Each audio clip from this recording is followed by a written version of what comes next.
You usually only notice the invisible layer of audio engineering in a cafe or like a boardroom when it sounds terrible. Like when a paging announcement just blasts your eardrums with pure static. Oh, yeah, that is absolutely the worst. Right. Well, today we're doing a deep dive into a highly technical spec sheet for the QSC AC-S6T-WH surface mount loudspeaker. The mission here is to find out exactly how acoustic engineers manipulate your mood without you ever even looking up at the ceiling. It's secretly a very complex science. It really is. So, okay, let's unpack this. This is a 6.5-inch commercial unit, and it's designed for background music, AV conferencing, and paging. Right, and to really understand how they achieve that sort of mood-setting sound, we have to look at the mechanics of the drivers themselves. So we're looking at a polypropylene woofer and a 1-inch aluminum dome tweeter. Hitting, what, a frequency range from 60 hertz to 20 kilohertz? Exactly. Now, most of you probably already know what a tweeter does, but, I mean, why use aluminum specifically for a commercial space? Usually, commercial speakers just sound like a muffled drive-through intercom. But this one claims to have like extreme vocal clarity and unexpected musicality. What's fascinating here is the material science. I mean, aluminum is extremely rigid, but it's incredibly light. Oh, so it moves faster without bending. Right, you can vibrate at those super high frequencies without physically warping. And that specific mechanism is exactly what you need to cut through the low-frequency hum of, say, an HVAC system. Or just the general chatter of a crowded room. Precisely.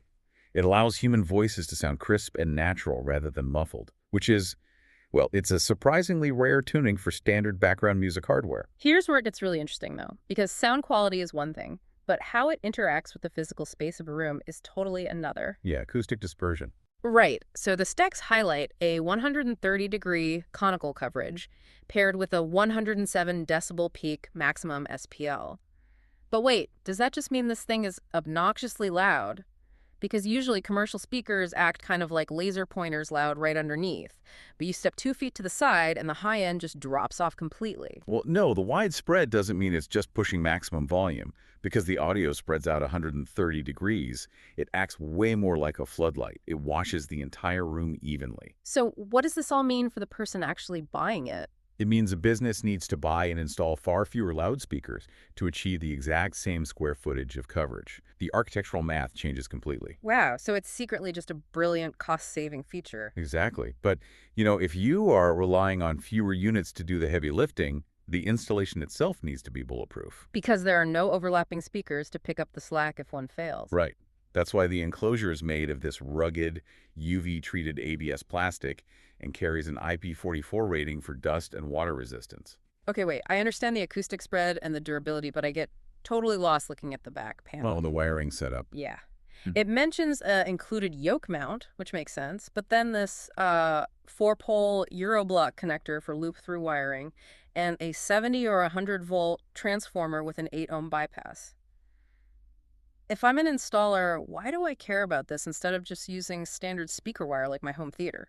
Well, that right there is the core difference between home audio and commercial AV. I mean, in your living room, your wire run is, what, maybe 10 feet? Yeah, if that. But in a corporate campus, you might be daisy-chaining 20 speakers over hundreds of feet of wire. A standard 8-ohm signal degrades over that kind of distance. Oh, because the resistance eats up the volume. Your volume and your high frequencies, yeah. So the 70-volt transformer actually steps the voltage up to push the signal down that massive line without signal loss. Got it. And what about that Euroblock thing? That lets installers literally snap the daisy chain wiring together in seconds. You don't have to be on a ladder soldering or twisting bare wires together. Ah, so those specs are entirely about scaling the installation efficiently. If we connect this to the bigger picture, you're evaluating the total cost of ownership. These run about $400 a pair. Which is pretty reasonable for a high-end commercial audio. Definitely. Plus, as data points, they include a 6-year warranty upon registration and free USA shipping from distributors like HDTVSupply. Okay, wow. Yeah, so when you factor in buying less hardware because of the wide dispersion. And paying for fewer hours of labor because of those snap-in Euroblock connectors. Exactly. The commercial viability is massive. It totally reframes how you look at the hardware. But, it also leaves me wondering about where commercial audio heads next. We have these perfectly engineered static acoustic environments right now. But as AI-driven spatial audio becomes more advanced, How long until these commercial systems are dynamically tracking where you sit in a room? Oh, that's wild. Right. Like shifting that 130-degree soundscape in real time based on where bodies are moving is just something to think about the next time you're enjoying the perfect ambiance of your local coffee shop or a crystal clear corporate meeting. Just look up